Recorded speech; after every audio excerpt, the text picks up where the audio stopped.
هموم الحياة جبال Pengenalan lingkungan sekolah SMPIT dan SMAIT Fajar Ilahi Bengkong.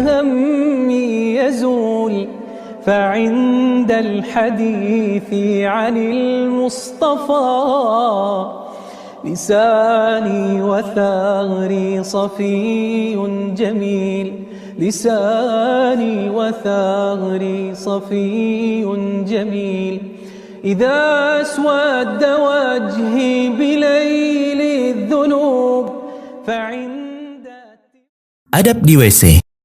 Mendahulukan kaki kiri ketika masuk WC dan mendahulukan kaki kanan ketika keluar.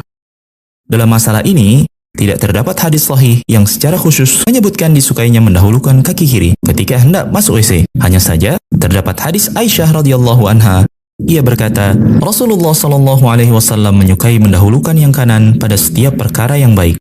Hadis riwayat Muslim. Oleh karena itu, beberapa ulama seperti Al-Imam An-Nawawi dalam kitab beliau Syarhus Sahih Muslim dan juga Al-Imam Ibnu Daqiq Al-Aid menyebutkan disukainya seseorang yang masuk WC dengan mendahulukan kaki kiri dan ketika keluar dengan mendahulukan kaki kanan.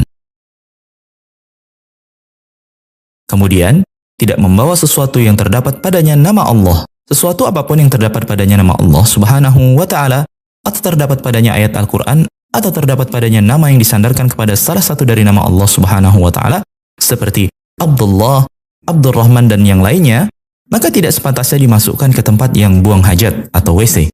Allah Subhanahu wa Ta'ala berfirman, barang siapa yang mengagungkan syiar-syiar Allah, maka sesungguhnya itu timbul dari ketakwaan hati. Al-Quran Surat Al-Hajj ayat 32. Kemudian, adab di WC, berhati-hati dari percikan najis. Tidak berhati-hati dari percikan kencing merupakan salah satu penyebab diazabnya seseorang di dalam kubur. Tetapi, perkara ini sering disepelekan oleh kebanyakan orang. Suatu ketika Rasulullah Shallallahu Alaihi Wasallam melewati dua kuburan. Seraya beliau Shallallahu Alaihi Wasallam bersabda, sungguh dua penghuni kubur ini sedang diazab. Tidaklah keduanya diazab melainkan karena menganggap sepele perkara besar. Adapun salah satunya, ia diazab karena tidak menjaga dirinya dari kencing. Sedangkan yang lainnya, ia diazab karena suka mengadu domba. Hadis riwayat Bukhari dan Muslim. Adab di WC selanjutnya, tidak menampakkan aurat. Menutup aurat merupakan perkara yang wajib dalam Islam.